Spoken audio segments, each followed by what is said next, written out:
नमस्कार, मैं शरद यादव। आज की इस क्लास में हम लोग डिस्कस करेंगे दोस्तों विज़न आईएएस की मंथली मैगज़ीन को हम लोग डिस्कस कर रहे हैं और जिसमें हम लोग कवर कर रहे हैं जुलाई 2023 की मंथली मैगज़ीन, जिसके अंतर्गत हम लोगों ने 4 इम्पॉर्टेंट सेगमेंट कवर कर लिए। तो इसके अंतर्गत हम लोगों ने पॉलिटी को कवर कर लिया, इंटरनेशनल रिलेशन कवर हो गया, साथ ही साथ इन्वायरमेंट कवर हो गया और साइंस एंड टेक्नोलॉजी भी कवर हो गया। और आज की क्लास में हम लोग कवर कर रहे हैं कल्चर के टॉपिक को, जो आर्ट एंड कल्चर का टॉपिक आता है, जहाँ से प्रीलिम्स के प्रश्न बन सकते हैं, मेंस के भी बन सकते हैं, लेकिन जो टॉपिक दिए हुए हैं वो मोस्टली इंपॉर्टेंट रहेंगे आपके प्रीलिम्स के लिए। तो वो टॉपिक हम लोग कवर करेंगे। साथ ही साथ कल से जो हमारा सबसे इकोनॉमिक्स का जो सबसे इंपॉर्टेंट टॉपिक है उसको भी हम लोग शुरू कर देंगे। और इस बार जुलाई की मंथली मैगजीन से हम लोग सभी टॉपिक को कवर करेंगे, छोड़ेंगे किसी भी टॉपिक को नहीं। इसकी पीडीएफ के लिए आप लोग टेलीग्राम चैनल को ज्वाइन कर लीजिए, लिंक डिस्क्रिप्शन बॉक्स में दिया हुआ है। तो चलिए शुरू करते हैं आज के टॉपिक की। और आज हमारा टॉपिक होगा कल्चर। तो यहाँ पर हम लोग जो देखेंगे टॉपिक वो क्या रहेगा, कल्चर के अंतर्गत सबसे इंपॉर्टेंट टॉपिक दिया हुआ मिहिर भोज। देखिए यहाँ पे हाईलाइट किया हुआ है जो मार्कर, उसके थ्रू अगर आपको नहीं दिख रहा होगा तो मैं बता देता हूँ आपको। मिहिर भोज लिखा हुआ है। और मिहिर भोज एक शासक थे जो गुर्जर प्रतिहार वंश के थे, सबसे प्रतापी शासक माने जाते थे। इनके बारे में क्या जानकारी है तो देखिए, हरियाणा के कैथल में, ये कैथल वही है जहाँ गुंडों के बीच में फंस गई थी हमारी मध्यकालीन महिला रजिया, जिसकी वहाँ पर हत्या कर दी गई थी। तो गाना बना ना कि गुंडों के बीच में फंस गई रजिया, तो कैथल में उसकी भी हत्या हुई थी। और उसी कैथल में राजा मिहिर भोज की प्रतिमा का एक अनावरण किया गया, यानी अभी एक उनकी वहाँ प्रतिमा लगाई गई है। तो जरा अब मिहिर भोज के बारे में जानकारी ले लेते हैं कि क्या थी इनके बारे में विशेषता। तो 9वीं शताब्दी में गुर्जर प्रतिहार राजवंश के प्रमुख शासक थे और 836 ईस्वी में ये सिंहासन पर बैठते हैं, गद्दी संभालते हैं। और साथ ही साथ गद्दी पर बैठते ही इन्होंने एक आदि वराह अर्थात भगवान विष्णु के भक्त के रूप में उपाधि धारण की थी। तो इनकी एक प्रमुख उपाधि, हालांकि उपाधियां और भी थीं, लेकिन कई बार प्रीलिम्स के एग्जाम से पूछ लिया जाता है कि आदि वराह उपाधि किसकी है, तो ये आपको पता होना चाहिए। वहीं एक अरब व्यापारी थे सुलेमान, जिसका नाम आपने सुना होगा। इन्होंने गुर्जर प्रतिहार सम्राटों में महानतम सम्राट बताया था मिहिर भोज को। साथ ही साथ मिहिर भोज के दरबार में एक कवि रहते थे जो साहित्य और कला के संरक्षक के रूप में भी थे, कवि राजशेखर। आपने नाम सुना होगा कवि राजशेखर का, कई बार ऑप्शंस में देता है कि कवि राजशेखर हो गए या जो भी और कोई ऑप्शन। तो ये मिहिर भोज के दरबार में रहते थे।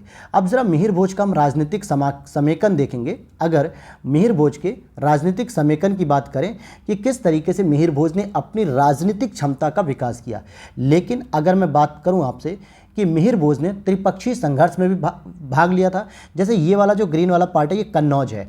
कन्नौज पर एक तरफ से पूर्वी साइड से, जो कि पश्चिम बंगाल के राजवंश मुख्य रूप से थे, पाल वंश के, और साथ ही साथ दक्षिण की तरफ से राष्ट्रकूट भी इसमें शामिल हो रहे थे। और जो पश्चिमी क्षेत्र था इसमें गुर्जर प्रतिहार तो शामिल ही थे। तो इन तीनों वंशों ने, गुर्जर प्रतिहार, पाल वंश और राष्ट्रकूट वंश, इन तीनों वंश ने कन्नौज पर अपने आधिपत्य के लिए त्रिपक्षीय संघर्ष किया, जिसमें देखने को मिलेगा कि मिहिर भोज भी इस त्रिपक्षीय संघर्ष में शामिल थे। तो यहाँ पर हम देख पा रहे होंगे कि वराह, दौलतपुर, कहला, पाहेवा आदि नामक स्थानों पर जो अनेक अभिलेख मिले हैं, वहाँ से जानकारी मिलती है कि मालवा, राजपूताना व मध्य प्रदेश के क्षेत्रों में इनका नियंत्रण हुआ करता था। आप यहाँ पर देख भी सकते हो कि ये जो पश्चिमी क्षेत्र है, जैसे गुजरात हो गया, राजस्थान हो गया, एमपी हो गया, तो ये सारा का सारा जो रीजन है ये मालवा का रीजन माना जाता था। तो यहाँ तक इनका मुख्य रूप से विस्तार था। और त्रिपक्षीय संघर्ष में अगर हम बात करें तो पूर्व में मैं आपको बताया पाल, जो कि पश्चिम बंगाल, बिहार, झारखंड के क्षेत्र में थे, और दक्कन में, दक्षिण भारत में राष्ट्रकूटों का चलता था दबदबा। और कन्नौज के लिए त्रिपक्षीय संघर्ष में एक तरफ से मिहिर भोज भी शामिल हुए थे गुर्जर प्रतिहार की तरफ से। हालांकि जब उन्होंने लड़ाई में भाग लिया मिहिर भोज ने, तो उनके जो समकालीन शासक थे वो देवपाल थे। कौन थे? देवपाल थे। और ग्वालियर प्रशस्ति के अनुसार यह माना जाता है कि भोज ने देवपाल के पुत्र को भी हराया था। और अमोघ वर्ष और कृष्ण द्वितीय कन्नौज पर शासन करने वाले राष्ट्रकूट राजा थे जिस समय मिहिर भोज का शासन चल रहा था। तो ये दोनों ही राष्ट्रकूट शासक अमोघ वर्ष और कृष्ण द्वितीय कन्नौज पर शासन कर रहे थे। लेकिन जब भोज ने कन्नौज पर आक्रमण किया तो राष्ट्रकूटों से कन्नौज को जीत लिया और अपने साम्राज्य का विस्तार नर्मदा नदी तक विस्तारित किया। अर्थात वर्तमान में आप देखोगे कि सतपुड़ा का जो विस्तार है गुजरात और मध्य प्रदेश के थोड़े रीजन में, यहाँ तक उन्होंने अपनी शक्ति का वर्चस्व बढ़ा लिया था। और इसी के साथ आप देखते हैं कि गुर्जर प्रतिहार वंश की बात करेंगे जो 730 ईस्वी से लेके 1036 ईस्वी तक चला, यानी लगभग अगर आप देखेंगे तो लगभग 300 वर्षों तक इन्होंने शासन किया। संस्थापक के तौर पे अगर हम देखेंगे तो नागभट्ट यहाँ के संस्थापक थे, लेकिन एक इम्पॉर्टेंट जो शासक थे वो मिहिर भोज थे, जिन्होंने आदिवराह की उपाधि ली थी। किसकी उपाधि ली थी? आदिवराह की। और कभी कभी पूछा जाता है कि किसी एक प्रमुख शासक वंश जो होता है, वंश होता है, उसके अंतिम शासक का नाम भी पूछ लिया जाता है, तो जिसमें जसपाल इनके अंतिम शासक थे। राजधानी की बात करेंगे अगर हम, तो राजधानी देखिए इनकी कन्नौज भी थी और उज्जैन भी थी। उज्जैन वत्सराज की राजधानी थी और कन्नौज को मिहिर भोज और उनके आगे के जो शासक थे, जो आगे संस्थापक मतलब उत्तराधिकारी हुए, इन लोगों ने कन्नौज पर ही अपना शासन किया, क्योंकि कन्नौज पे जो राष्ट्रकूट वंश का शासन चल रहा था अमोघ वर्ष और कृष्ण द्वितीय को, इन दोनों को ही पराजित किया मिहिर भोज ने, और फिर राष्ट्रकूट शासन को हटा के कन्नौज पे अपना अधिकार ग्रहण किया और नर्मदा तक विस्तार किया। तो कन्नौज को राजधानी बना लिया मिहिर भोज ने।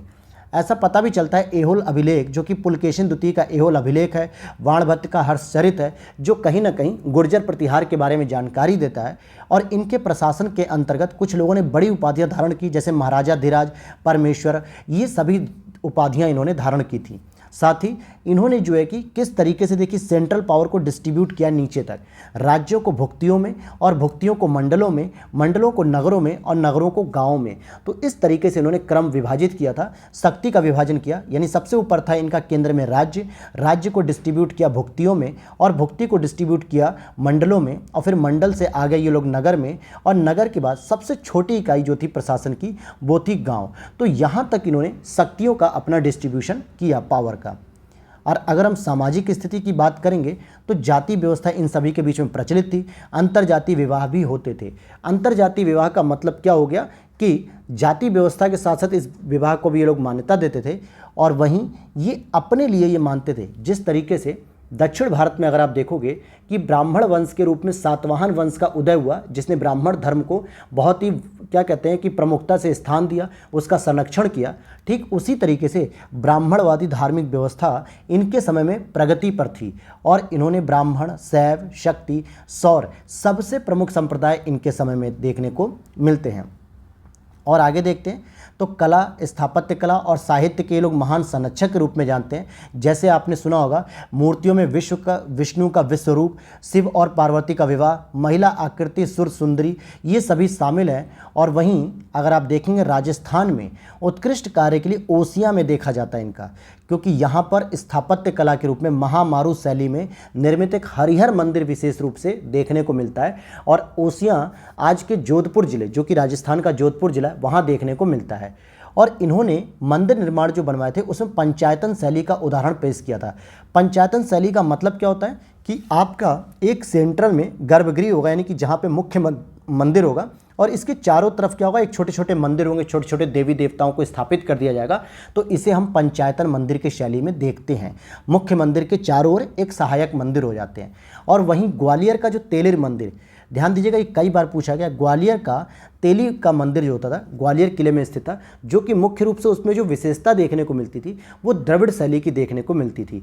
तो ग्वालियर का तेली मंदिर कई बार पूछा जाता है कि किस शासकों के द्वारा बनवाया गया, तो गुर्जर प्रतिहार शासकों के द्वारा इसे बनवाया गया। अब हम आगे देखते हैं, एक और करंट अफेयर्स का टॉपिक है, जो कि श्री अल्लूरी सीताराम राजू, इनकी 125वीं जयंती और रंपा विद्रोह की 100वीं वर्षगांठ पर हैदराबाद में, कहाँ पर, हैदराबाद में वर्ष भर चलने वाले उत्सव का शुभारंभ किया गया।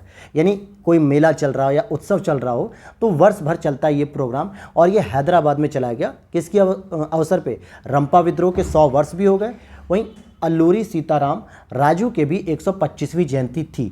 अब ये हैं कौन अल्लूरी सीताराम, जरा इनके बारे में देख लेते हैं। ये यहाँ पर इमेज में तो आपको दिखाया जा रहा है, लेकिन ये थे कौन, तो मुख्य रूप से अगर हम देखेंगे कि इन्होंने नॉन कॉपरेशन मूवमेंट यानी असहयोग आंदोलन के दौरान महात्मा गांधी जी से बहुत प्रभावित हुए थे और आदिवासी थे मुख्य रूप से। तो इन्होंने आदिवासियों को स्थानीय पंचायत अदालतों में न्याय पाने और औपनिवेशिक अदालतों का बहिष्कार करने के लिए प्रेरित किया।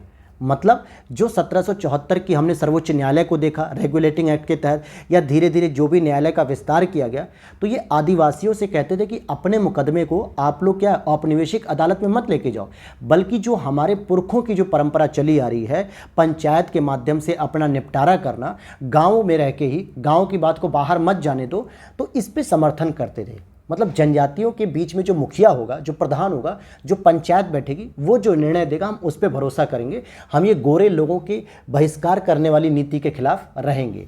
तो इन्होंने इस पर फोकस किया। वहीं गांधी जी से प्रेरित होकर ही खादी पहनने और मद्यपान का त्याग करने के लिए भी लोगों को प्रेरित किया। आदिवासी लोगों को समझाया, जन समुदाय को समझाया कि मद्यपान निषेध करो, अर्थात कि अल्कोहलिक चीज़ों से दूर रहिए और खादी का प्रयोग करिए, अधिक से अधिक खादी का उत्पादन करिए, खादी के वस्त्रों का प्रयोग करिए, खादी की चटाई का प्रयोग करिए। ये जो अंग्रेजी वस्तुएं दिख रही हैं, जो अंग्रेज़ों से मतलब अंग्रेज से आती थी भारत में, इंग्लैंड से, और यहाँ बेची जाती थी, इनके प्रति आकर्षण मत दिखाइए, बल्कि अपनी घरेलू अर्थव्यवस्था को बचाव करने के लिए इन्होंने समर्थन किया था। और साथ ही साथ रंपा विद्रोह के भी, जो कि 1922 से 1924 तक चला था, इसके 100 वर्ष कंप्लीट हो रहे हैं 2023 में।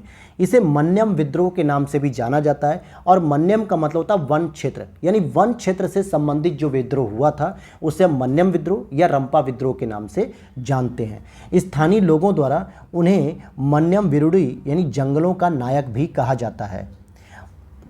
इसमें जो मुद्दा था वो क्या मुद्दा था कि रंपा विद्रोह क्रिएट किया गया 1922 से 24 के बीच में, क्योंकि देखिए मद्रास वन अधिनियम 1882 में जो आया हुआ था, इसके दमनकारी प्रावधानों के खिलाफ आदिवासियों को संगठित करना इन्होंने शुरू कर दिया, क्योंकि इसके माध्यम से जो आदिवासी समुदाय थे उनके मुक्त आवागमन, लघु वन उपज के संग्रह को प्रतिबंधित कर दिया गया, यानी इस तरीके की प्रॉब्लम्स क्रिएट की।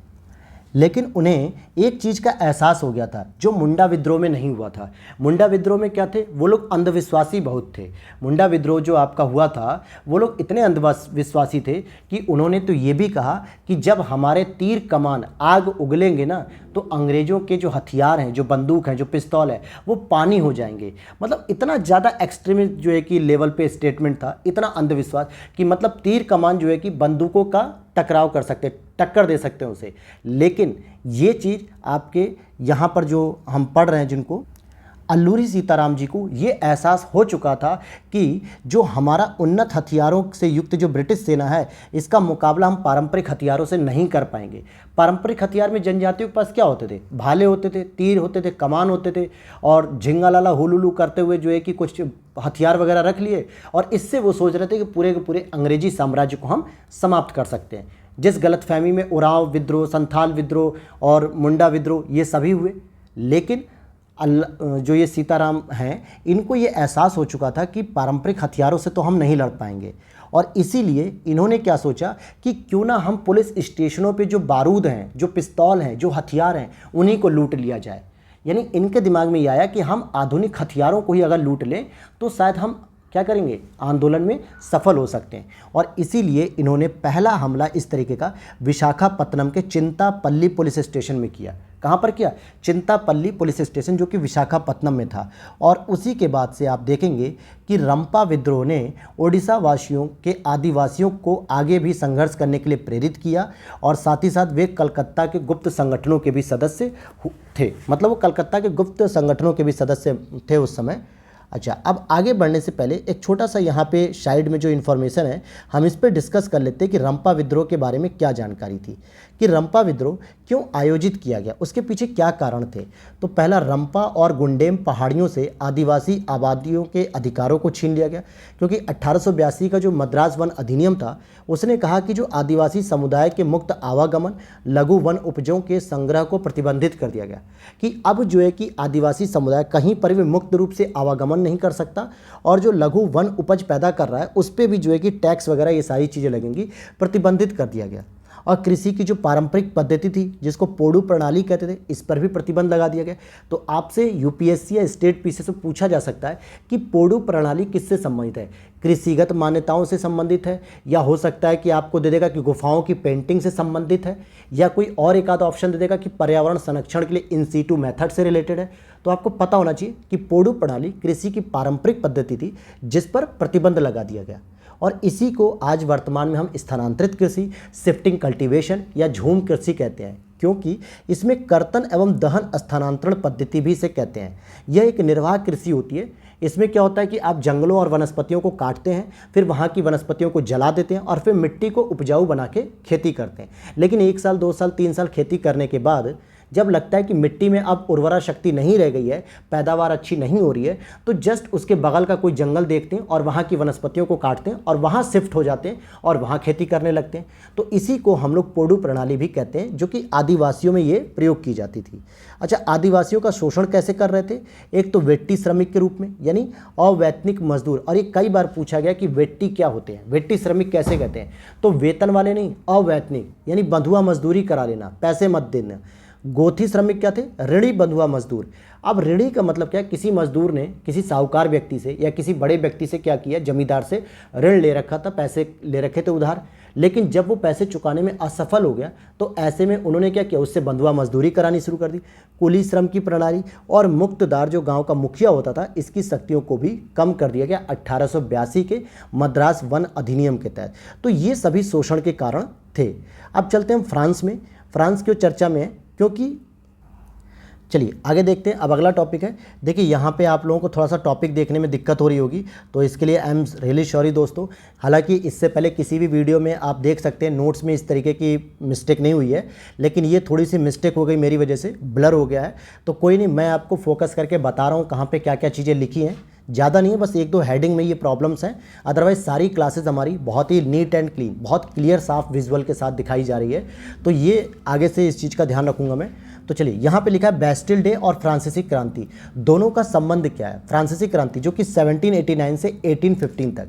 तो भारत के प्रधानमंत्री नरेंद्र मोदी जी फ्रांस में बैस्टिल डे परेड में गेस्ट ऑफ ऑनर के रूप में इन्होंने भाग लिया। अभी फ्रांस के प्रधान वहाँ पे पहुँचे हैं मोदी जी फ्रांस में, तो बैस्टिल डे परेड पे उन्हें गेस्ट ऑफ ऑनर का सम्मान दिया गया। बैस्टिल डे होता क्या है? 14 जुलाई 1789 को बैस्टिल नाम की एक जेल हुआ करती थी, उस पर हमले के साथ ही फ्रांसीसी क्रांति की शुरुआत मान ली जाती है और इसीलिए 14 जुलाई को बैस्टिल डे के रूप में इसे मनाया गया। तो बैस्टिल डे से संबंधित कुछ घटनाएं थी। कैसे ये घटना बढ़ी? मतलब जैसे अगर हम देखते हैं 1857 की क्रांति एकाएक तो नहीं हुई भारत में, उसके पीछे बहुत सारे कारण थे। या 1942 का भारत छोड़ो आंदोलन एकाएक तो पैदा नहीं हुआ, उसके पीछे गांधी जी के साथ न जाने कितने राष्ट्रवादियों की ये मेहनत थी जो 1942 में देखने को मिली। तो उसी तरीके से बैस्टिल डे में भी कुछ घटनाक्रम हुआ। जैसे पहला घटनाक्रम था कि फ्रांस के राजा और असेंबली एक दूसरे को संदेह की दृष्टि से देखते थे, यानी राजा और संसद का संबंध क्या था? विरोधाभास का था, जैसे ब्रिटेन में भी देखने को मिलता है। अचानक राजा ने सैनिकों को शहर में जाने का आदेश दे दिया और ऐसा लगा, अफवाह फैला दी गई कि राजा जल्द ही नागरिकों पर, सामान्य जनता पे, आम जनता पे गोली चलाने का आदेश देने वाले हैं। ये सेम वही सिचुएशन हो गई जैसा अवध में आपको देखने को मिलता है कि ब्रिटिश जो सेना थी वो अवध में जाके क्रूरता की ओर बढ़ने वाली थी, लेकिन वहाँ पे चीज़ें बदल गई। तो सेम वही, इसके बाद हजारों लोगों ने एक समूह बनाया और पेरिस स्थित जो किले में बैस्टिल नामक जेल थी उस पर हमला कर दिया और वहाँ पे जो गोला बारूद मिलने की उम्मीद थी कि सैनिकों ने हम पे गोला बारूद बरसाने के लिए जो इकट्ठा कर रखा है उसे हम लोग लूट लेंगे। तो यही था, पेरिस में स्थित एक बैस्टिल जेल थी जो किले में, इस पर अटैक कर दिया गया वहाँ की जनता के द्वारा। तो ये चीज़ें थी यहाँ पर।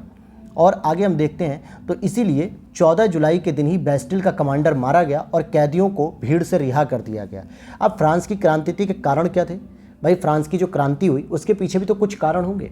जैसे 1857 की क्रांति के पीछे कारण देखते हैं, 1942 के विद्रोह के पीछे कारण देखते हैं, असहयोग आंदोलन की असफलता के कारण देखते हैं। तो सेम इसी तरीके से हम देखेंगे कि प्रशासन में आम नागरिकों का कोई प्रतिनिधित्व था ही नहीं। अब जैसे संसद हो गई, राजा हो गए, ये लोग अपने मनमानी जो है कि नियम बनाते थे। वहाँ पे पादरी वर्ग बहुत शक्तिशाली था, कुलीन वर्ग बहुत शक्तिशाली था, जो आम जनता के लिए कानून बनाता था। आम जनता का कोई सरोकारी नहीं था।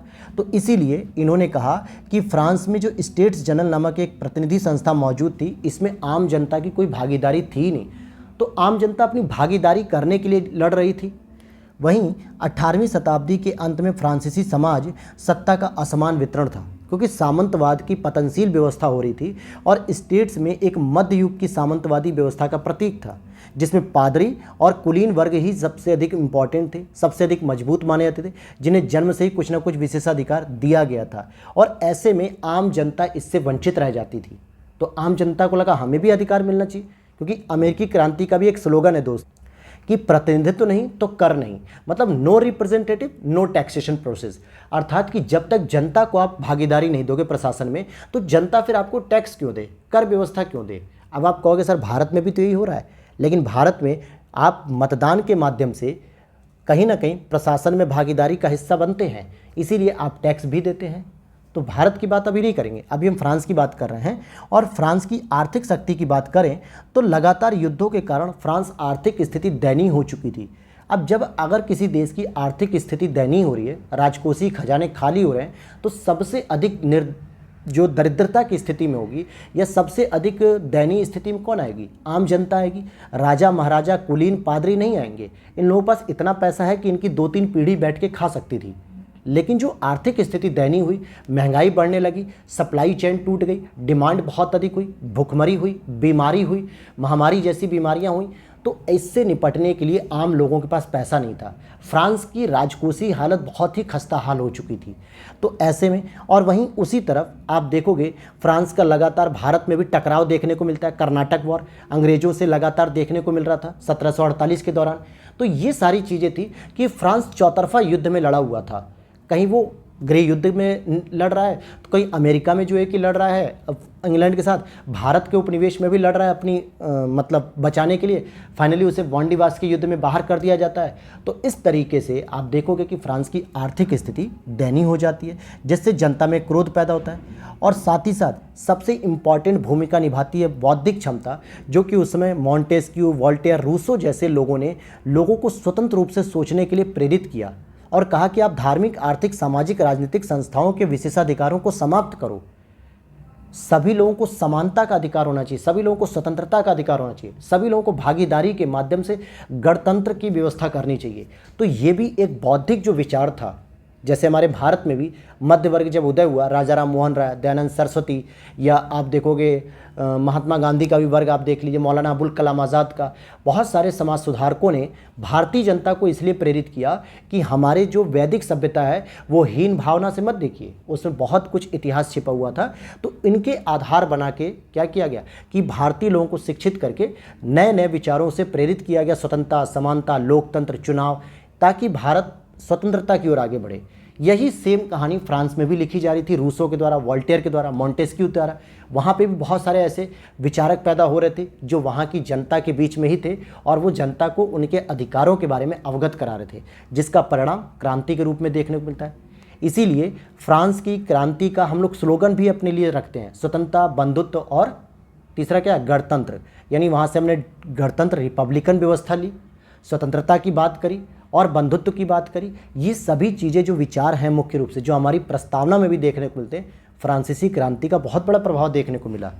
और क्रांति का तत्कालिक कारण, भाई तत्कालीन कारण भी होता है कुछ ना कुछ, जैसे 1857 की क्रांति के बहुत सारे कारण थे पीछे, लेकिन एक तत्कालीन कारण क्या था कि चर्बी वाले कारतूस का प्रयोग करना, जिसमें मंगल पांडे के द्वारा यह कहा गया, मतलब लोगों में अफवाह फैल गई कि जो हम कारतूस खींच रहे हैं उसमें गाय का मांस और सूअर का मांस लगा हुआ है, जो कि गाय हिंदुओं के लिए पवित्र थी और सूअर के मांस को मुस्लिम लोग कभी यूज़ नहीं करते हैं।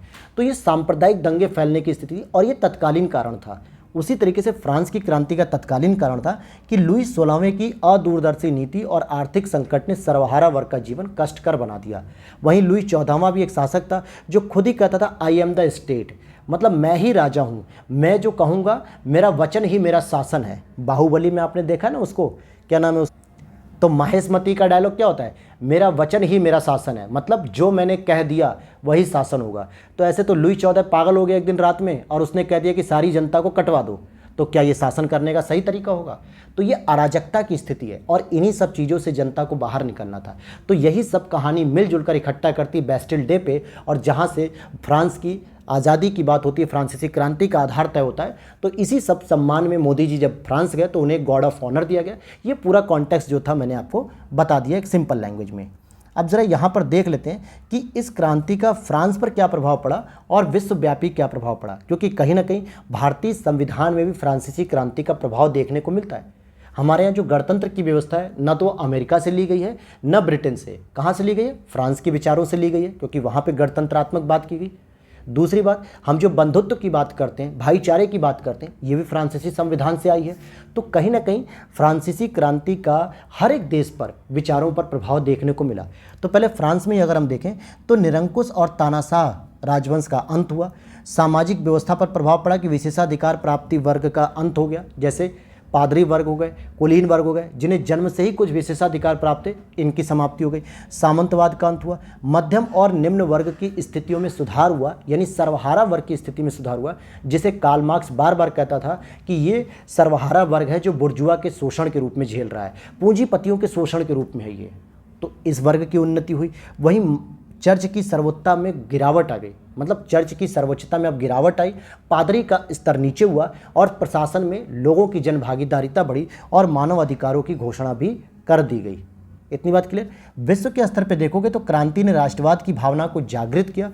जी बिल्कुल। अगर आप मैसूर का युद्ध देखोगे तो हैदर अली की बात करूं, टीपू सुल्तान की बात करूं, इन्होंने एक फ्रांस की क्रांति से बहुत कुछ सीखा और फ्रांसीसियों से लगातार मित्रता करके ही इन्होंने अपने साम्राज्य में भी राष्ट्रवाद जैसी भावना का विकास किया।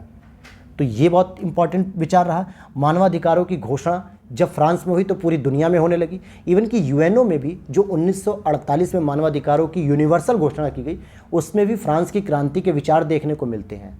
और साथ ही साथ लोकतांत्रिक मूल्यों का विस्तार भी देखने को मिला, जैसे स्वतंत्रता की बात की गई, बंधुत्व की बात की गई, गणतंत्र की बात की गई, मतदान प्रणाली की बात की गई, लोगों की आवाज़ उठाने की बात की गई।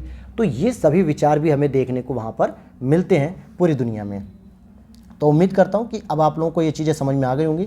और ज़रा हम छोटे छोटे जो टॉपिक्स हैं उस पर भी बात कर लेते हैं। अभी G20 में आपने देखा होगा कि दिल्ली में एक भारत मंडपम जो है कि रेड कलर के पत्थर का गेट बनाया गया था।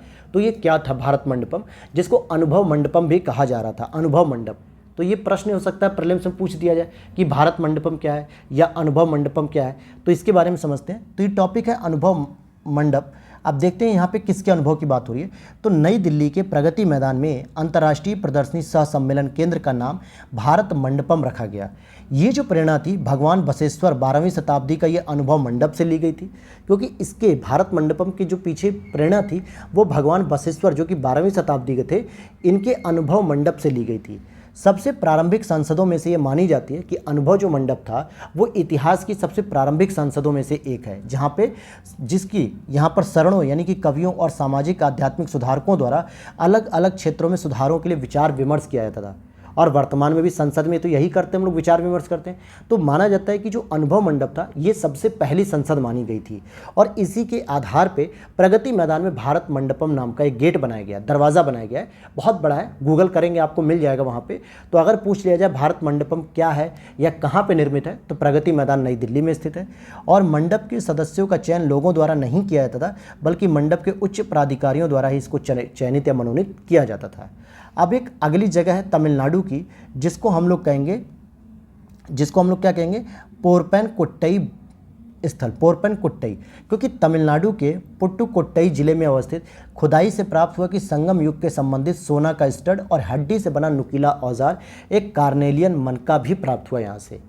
तो ऐसा माना जाता है कि संगम युग जो कि तमिलनाडु और केरल के प्राचीन इतिहास काल में से एक है, यहाँ पर समाधान स्थल के संकेत भी मिले। दुर्ग क्षेत्र में स्थल के अंदर जल निकायों के प्रमाण भी मिले, यानी दुर्ग स्थल में जो जल के प्रमाण मिले कि यहाँ पे पानी पीने की व्यवस्था, शौचालय की व्यवस्था, नालियों की व्यवस्था, स्नानाघर की व्यवस्था, हर एक व्यवस्था से इस किले को सुसज्जित किया गया था। मतलब यहाँ पर आप देखोगे कि जल के संरक्षण की पद्धति भी देखने को मिलती है।